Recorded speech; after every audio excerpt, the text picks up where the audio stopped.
In round 4, quintessential Quins, a supercharged Jamie George, and props produce the magic. All this and a little bit more in this week's episode of Gallagher Premiership Rugby's The Lowdown. Roll VT.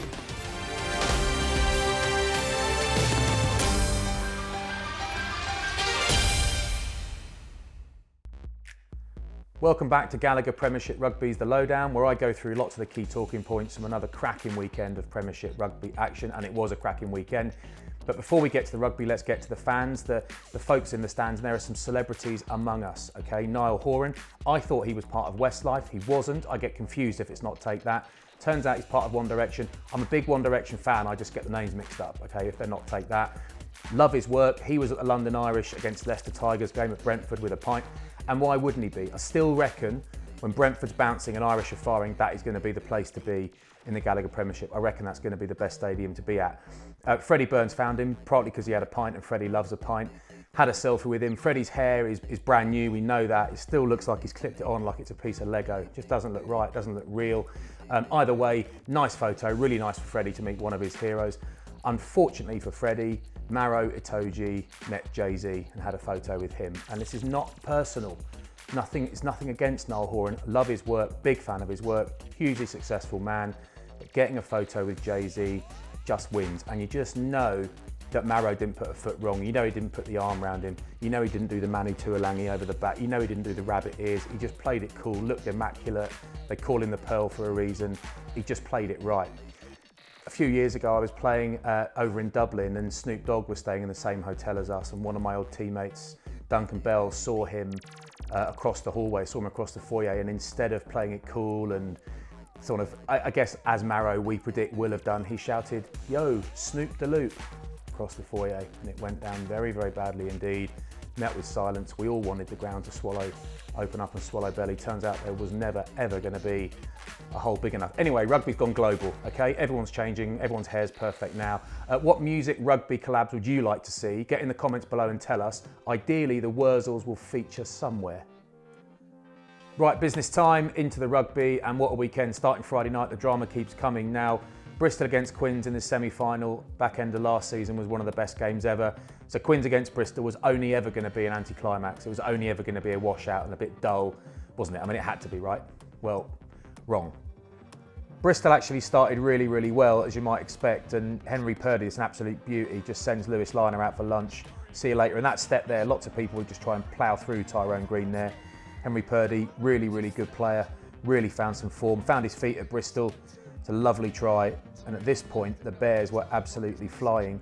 Then Marcus Smith came on, and he had some good games last season, didn't he? Played really, really well back end of last season, had a nice summer, had a bit of a rest, so it might take a bit of time to get back into it, except he didn't. Will Collier then carries on the theme of dummying and sends Harry Randall out for tea. That's a beautiful sight, even better for me than Will Whitty, because there was proper competition chasing back then. He still made it, the big fella, technically one of the best tight heads in the league, very, very strong man. Turns out he's still got a bit of toe, why not? He'll absolutely love that. He'll be treating himself to a lamb shank. And Marcus Smith, yeah, easing back into it. The bloke's an absolute joke. I don't care what anyone says, how anyone else defends anyone else. There is no one anywhere near him playing fly half in the Gallagher Premiership. There is no one else who should be starting at 10 for England. He is by 300 miles the best fly half in the league and should be playing for England on November the 6th. And Alex Donbran, well, there's a lot of talk about Sam Simmons, and rightly, wonderful player. In fact, Gallagher Premiership Player of the Season last season, but Alex Donbran could not have started this season much better. And on Friday night, I don't think he could have done much more. It was verging on a perfect performance, absolute dominance from the Dominator.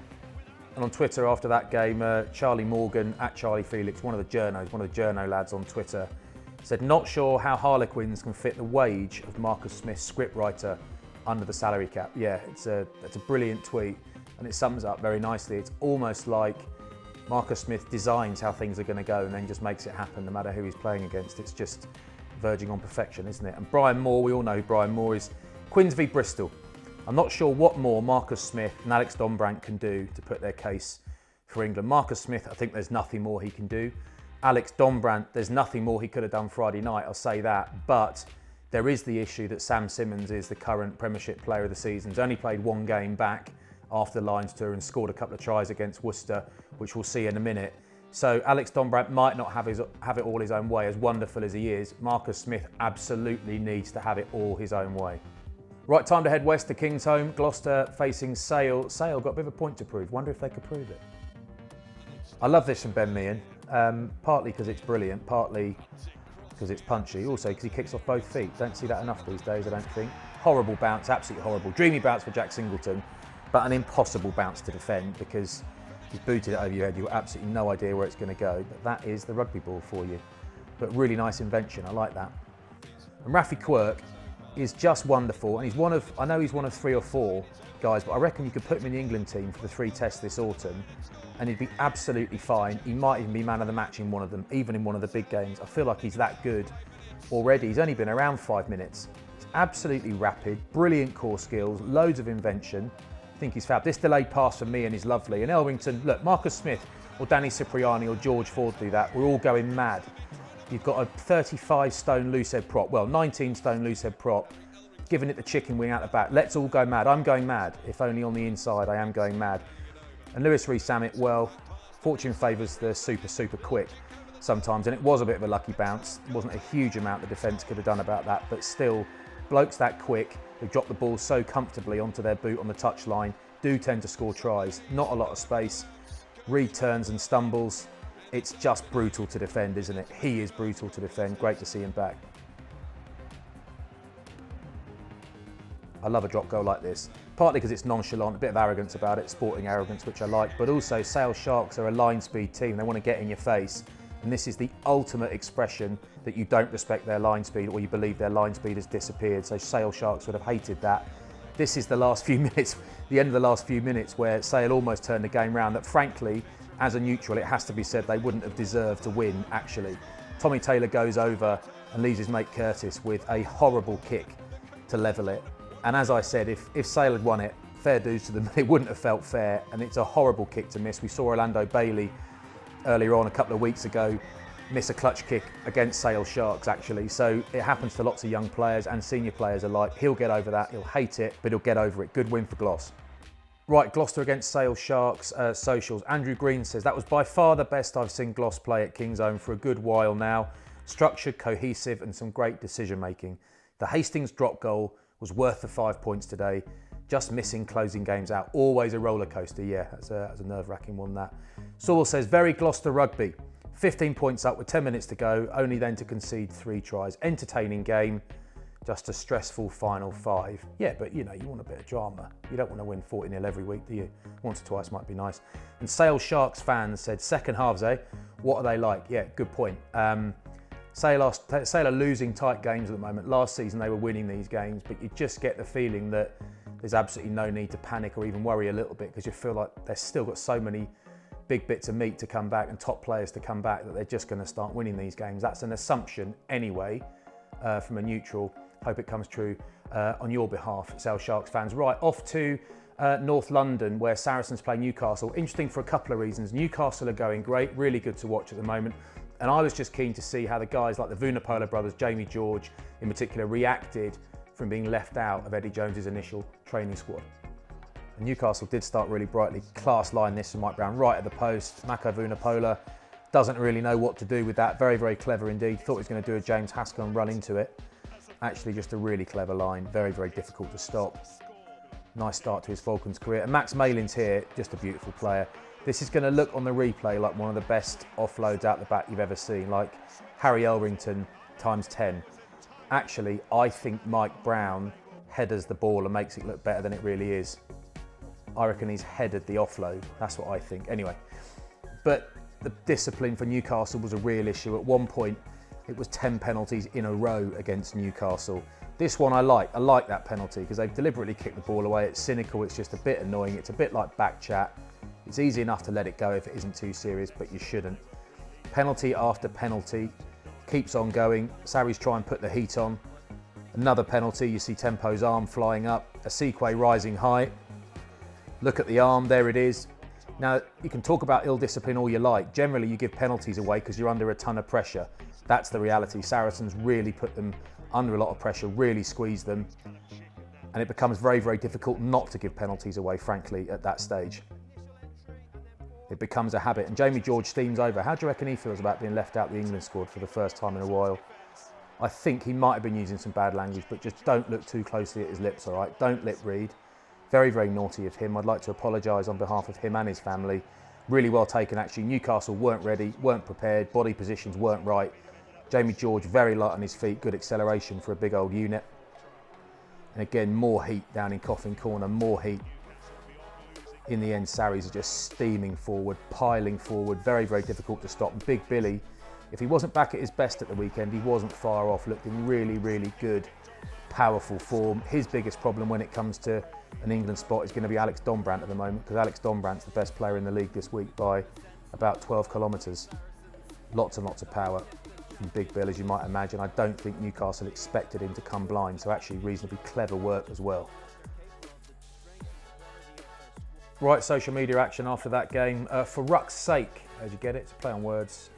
Said that looked for all the money, like it was knocked out by the defender hitting Malins, but no, just the most disgusting offload I've ever seen. Disgusting being a compliment, I think. I don't know, for Ruck's sake. I think Mike Brown's head. I think it's his head what done it, or at least made it quicker. I don't know. I want to be wrong. I want to be wrong, because by the way, lots of talk about lots of lovely fullbacks across the league. For me, if I'm picking the England team in a couple of weeks, which I'm not yet, they haven't asked me to yet. If they did, Max Malins is my fullback, FYI. Andy Good said Jamie George, man of the match. He'll be straight back in the England squad when Eddie announces it in 10 days for the Autumn Internationals. I'm inclined to agree. He looked fantastic.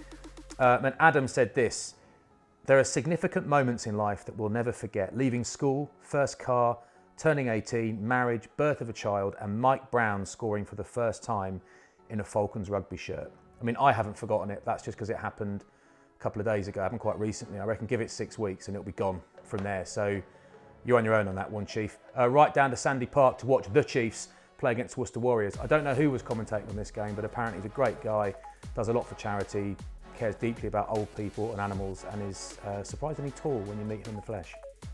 You could almost call this game, like you can a lot of games when he's playing, the Dave Ewers show. It wasn't all about Dave Ewers, but it was mostly about Dave Ewers. Just an enormous man who doesn't seem to get tired, doesn't seem to get hurt. Incredibly powerful. Sam Simmons looked explosive on his first game back after a Lions tour. Johnny Hill did nicely too. Lots of lads getting cramped towards the end of the game. There was lots of running going on. But again, Worcester Warriors knew exactly what was coming. Luke Carandicki helped Dave Ewers, but really it looked like Worcester had no answer at all to that sort of power close in. I mean, he's a difficult guy to stop, and if you don't get it right, you are going to concede. Got the big size 14s pumping, game over. Just power everywhere, and here he's beating defenders for fun, shrugging off powerful men, making defensive lines panic, and concertina doing damage everywhere, causing fatigue as the game goes on. Sam Simmons does well. He's clever on the pick and go because everyone expects him to go, but he just chucks it one out, just gives the defenders something to think about. He arrives in a similar position, and having just passed it, Ollie Lawrence is thinking, which way is he going to go? Christian Judge is thinking, is he going to pass it again? He's 50-50. By the time they realised he's gone, it's too late. It looks simple. It's actually selfless and clever from a top player. Try number one. This was beautiful from Facundo Cordero. It looked absolutely like he was caught. So many defenders everywhere. Those little legs pumping, had the speed, had the footwork. He really is a lovely player to watch. And playing against Duhan van der Merwe on Saturday at Sandy Park, there was only one winner. Poor old van der Merwe had an absolute waking nightmare of a game. You'll want to forget that. Things will get better, I'm sure. And Sam Simmons, Ollie Morris misses a tackle effectively. Look at that acceleration. It's wild for a number 8. He's moving so quickly, he's got time to fall over and get back up and still score without anyone touching him. I just don't think there are many forwards that could do that in this league. So at the moment, Billy Vunipola back in form, Sam Simmons still in form, it appears, one game in, and Alex Donbran in outrageous form. First social media comment from Davey Lewis, of course, former Premiership scrum half. Lovely bloke, really nice bloke, lovely little fella. Not that little, but lovely little fella. He said, how much of a difference does Dave Ewers make to the Chiefs team? The amount of tries Chiefs score when he either latches or carries from close range. He's right. He should be in the England chat with all the other superhuman back rows. I mean, yeah, but who do you pick in the England back row? You want to stick him in, who do you drop at 6 or 7? Do you drop Underhill? Do you drop Curry? I mean, it is brutal. Lewis Ludlam, these guys are flying. There are so many lads flying at the moment. Miles Reed might be in the conversation at some point as well. I mean, ridiculous talent all over the place. Day off, this is Richard Shelton. Day off, so I was at Sandy Park along with 12,655 others to watch the Exeter Chiefs honour our amazing NHS by giving 999 workers free tickets to see the Chiefs beat Worcester. And Chiefs even had their super cool, unique jerseys on for the day, and it was a good effort. Tony Rowe, the chairman of Exeter Chiefs, did a speech on the match, which you might not have seen, you won't have seen, but it was really, really good. There was a lot of applause, there were lots of nice thanks. There was a really nice feeling in the ground before that game kicked off, and then it went a bit tribal when the lads ripped into it. So all good stuff. Right, off to Brentford, where London Irish played Leicester Tigers, who were 3 from 3, looking to go 4 from 4. But most importantly, somebody from One Direction was in the crowd. Sadly, it wasn't Harry Styles, it was one of the other ones. And who was going to score first for Leicester Tigers? Now, Ben Youngs wants to get that ball out. He's thinking about it. He's tapping Dolly on the backside. He's saying, come on, Chief, I'll have that. We're ready to go. Give it to me. Dolly's saying, no. I can sniff another try. I can sniff my 4th try in a Tigers jersey. Why not? And he's over. Proper kneel back stuff. Except he looked like he was actually pushing a bit, and Backy just used to sit on the back. I'm joking. He's a legend. This is nice pressure from Leicester Tigers. Montoya at the back, on now for Dolly at hooker. One of the best in the world at this, but Irish do a decent job of fragmenting that and smashing it up a little bit. Eventually gets wrestled to the deck. And Hamro Liebenberg, I mean, it's very nicely done, and he's an extra yard out, gives himself a bit more room, doesn't he? But really, that needs stopping. Really, it needs stopping. That's Ollie Hassel-Collins isn't probably the guy, though he's a big abrasive bloke, he's probably not the guy you want at first defender. But if he's there, he's got to hit somebody. He ends up behind Agustin Creevy, doesn't get off the line. Realistically, at this level, that is too easily scored. However, nicely taken. And George Ford, having missed a kick what he probably should have got in the first half, makes no mistake from that. And I wouldn't be surprised at all if he's in Eddie Jones's squad when the Autumn International squad is actually announced. An absolutely class player in decent form. Now, Agustin Creevy, another one of the best hookers in the world. Aren't we lucky in this league to watch these guys? He breaks off the back and he scores, right? Lovely stuff, well finished. Now, there's a rule in a driving maul that's moving forward like that, at least that hasn't stopped. If you are going to break off, you better score. Score it, you're a hero. Don't score it, you're selfish and not a team man. So lucky he scored it, but George Ford has the accuracy when it counts. On Twitter, Neil Back said this: it's fantastic that Leicester Tigers have taken full advantage of the post-Lions tour availability. Had the bounce of the ball, we're now 4 from 4, full of belief and winning momentum heading to Worcester next Saturday. Will we be able to make it 5 from 5? Well, I reckon you will, yeah. I just wonder if it's just subtly saying that Leicester have been winning perhaps or benefiting from other teams not having their Lions present. I don't know. Either way, Tigers didn't perhaps look at their best. It wasn't the best they played so far this season, but they got the job done, and that's actually more important, frankly. Ryan Devlin says this: need a snap of Nick Dolly and Tom Parton beside each other tomorrow. You know why. Dolly Parton. I mean, had to be done. And the Rolling Maul from the Rolling Maul pod said, Irish away has been a bogey fixture for us. So I'll take any away win there. Attack wasn't really clicking today, I agree with that, but tell you what, do not underestimate the fact that we restricted Irish to 1 try, and that was off the back of a maul. It wasn't even anything too flash. They'd scored 12 before the weekend, a league high. Defence wins championships. No, the Rolling Maul, it doesn't. I respect you, I respect your views, I respect your podcast. Did you watch the semi-final and final of the Gallagher Premiership last season? What won the semi-final for Harlequins, and what won the final? What won the title? What has literally just won the Gallagher Premiership title? And what's the opposite of defence? I think we both know the answer. Right, to Coventry, where Wasps were flying, but Northampton Saints were really flying. Saints started really nicely, actually. This was a lovely line from Augustus. The step is really nice, but it is the quality of that pass to Matavesi. Good support play.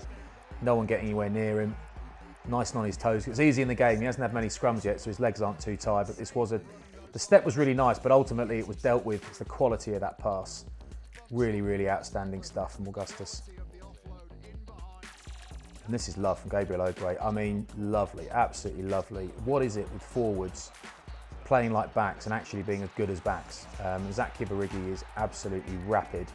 Of course, put away. I thought Robson did really well, actually. It's a sort of situation where Gabriel O'Gray's done brilliantly, but Robson could end up kind of drawing nobody then, giving it a bit too early. putting Kibarigi under too much pressure. Actually, the timing was excellent, but it's all about Uruguay, isn't it? Lovely stuff. Really nice try. And Thomas Young, well, one of the best players in the Premiership over the last 4 or 5 years. That offload off the deck is an outrage. The pickup is good, but the offload is an outrage. That is a 50 cap quality international in any team in the world. Reactions on social, Chris Thompson said, the old consistent inconsistency strikes again in the second half. Still, a point is better than it was looking, so great effort and drive to get that in the bag. Clearly a Saints fan. And Gustavo Celuja says, great second half. From the get-go, Wasp kept the pressure on. Good choice bringing Jimmy Gopperth in. Jimmy Gopperth on, of course, that means, and it's rarely a bad decision bringing on Jimmy Gopperth kind of ever in any position, really. That's it from me. Do remember to head to the Premiership Rugby website for all the full matches and all the highlights. And do hit like, subscribe, get into the comments with really nice stuff, really, really lovely stuff, and hit the little bell button so it goes ping when a new video lands, when it drops. Is that what they say? I think that's what they say. I think that's what Drake says.